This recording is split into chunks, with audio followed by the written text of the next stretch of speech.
Unu mana ndị Igbo na-ewe sense too much. Yes.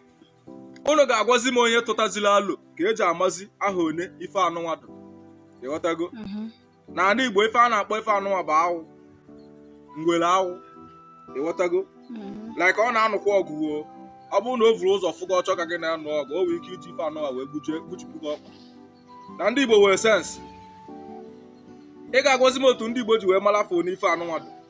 Chekwa ka nkọwa alụ gị.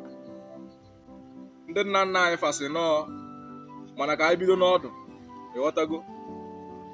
1 year, 2 years, 3 years, 4 years, 5 years, 6 years, 7 years, 8 years, 9 years, and 10 years now.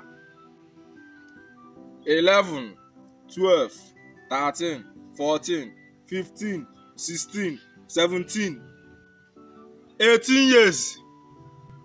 Ọ dịla ofele. Ịghọtago? Nekwe ya 18 years. Fechukwu kele erika.